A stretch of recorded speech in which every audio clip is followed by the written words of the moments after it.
this cost-benefit system that you want, which, yeah, we do need to an extent, decent chance that that means your grandparents might not have been allowed to come and you wouldn't be in this country. That's still something you'd support?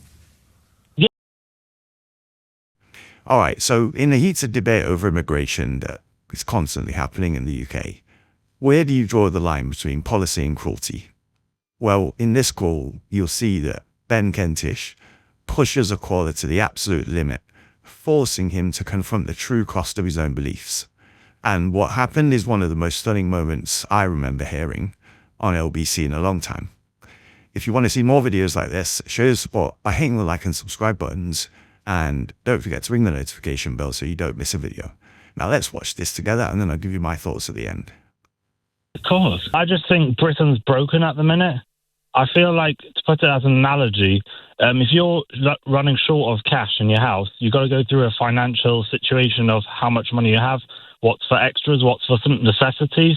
And I feel like this whole situation with the migration, besides for the whole politics and the parties and Nigel Farage and all these other things, there's an element here where you see the average person on the street who's paying his taxes struggling at the minute, whereas he sees these people coming to the hotels, getting their new phones, doing nothing, getting pocket money, and we just seem to think that it seems to be that it's a given that we will have migration and we will allow people to come in.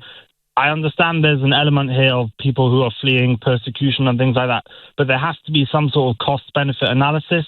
And I believe that across the parties, you have here like the new party, which is going to be basically all freebies for everybody, which is going to be attractive to a lot of people, especially those people who are already getting the freebies, think, hey, there's a new party, we can join along it. A lot of Labour's promises were along those sort of lines, will allow benefits, will allow refugees, will be very, very attractive. The problem is that financially these things don't actually work. I mean, that's not what Keir Starmer's Labour Party was promising, sir. It's not officially been said like that, but it's a well-known fact that Keir Starmer and the Labour Party are predominantly, their fan base is predominantly amongst those who, what shall we say, benefit from the state help.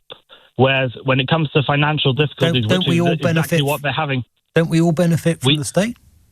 Do you use the NHS? Of course we all benefit from the state, but we also all have to contribute. And if it's something that we can't afford to donate to, we have to sometimes turn down people and say, unfortunately, you'll get emotional callers coming on and saying, well, what do you mean these people are fleeing persecution? How can you say no to them? Of course, there is an element of we have to take in people, but there has to be a cost-benefit analysis. And we have to sometimes think, you know what, we have to make a quota, we have to work things, regulations coming out. But it can't just be this freebie, people just coming in. We see all these gimmicks coming on with the one in, one out. We see the Rwanda. These are all jokes. Yeah, we have to come up with a real system. My grandparents were refugees, but we have to come up with a system where we can't just keep inviting people. It doesn't make sense that someone who's paying his taxes is watching someone else coming in for free without anything going on about it. This cost-benefit system that you want, which, yeah, we do need to an extent, decent chance that that means your grandparents might not have been allowed to come and you wouldn't be in this country. That's still something you'd support? Yes, that is something I would support. I would support a system where it makes sense. It's not just about the financial aspect, but there has to be a broader outlook here. We can't just have people saying on any time any party makes any sort of move against any migration, that's racism. But you'd support a system that might have meant your own grandparents were deported from this country? 100%. We can't have you would policy. Have supported your grandparents being deported? Potentially, yes. If that's what we have to think at this stage, we have to think of what. So if they were here, Sam, they came here as refugees, and under this system, it was decided that 20 years later it was safe for them to go home.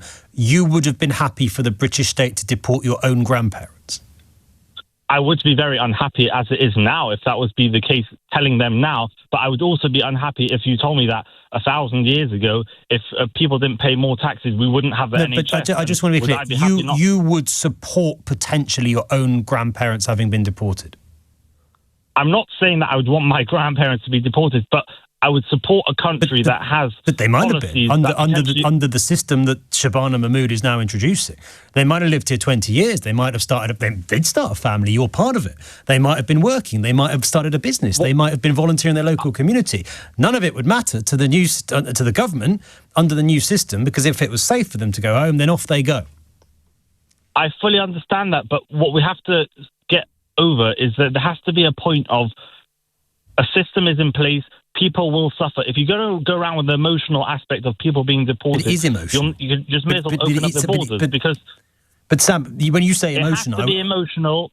It is emotional. If we are deporting people who have built a life in this country, you cannot take the emotion out of it. You can't say, "I'm sorry, it's sad, bye-bye." But 100%. But it has to be policy based. You can't just have. Well, it feels bad that these people will be removed. But policy, but there's no sort of objective answer here. There's no kind of completely emotionless, cold, calculated. What's the idea? This comes back to values, and you have to sort of pit the value of, as you say, fairness and living within our means, and so on, against the values of decency and compassion. And for me, saying to somebody, well, you've been in this country 20 years, you've got kids here, they've never actually set foot in the country that you fled from, but we think it's safe for you to go home, so your entire family is being deported, which is what the government is talking about today. I don't think that sounds like decency and compassion.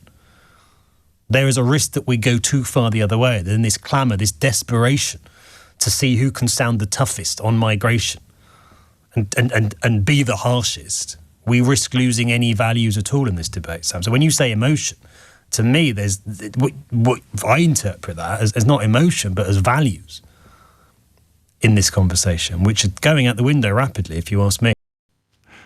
Wow. So the caller Sam, whose own grandparents came to this country as refugees, just said on the radio he would 100% support a system that would have sent them away.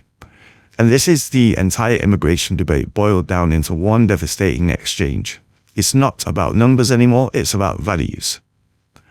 Ben's smart move here wasn't arguing them facts, it was setting a moral trap. He asked the one question the caller couldn't escape.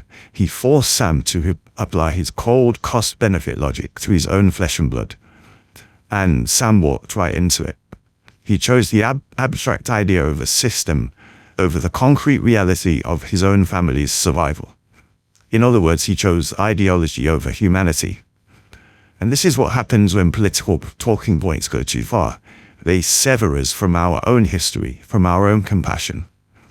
The host didn't just win an argument, he exposed the dangerous end game of this kind of thinking. So let me know what your thoughts are in the comments below. If you enjoyed this video, please show your support by hitting the like and subscribe buttons, and don't forget to ring the notification bell so you never miss a video. Thanks for watching.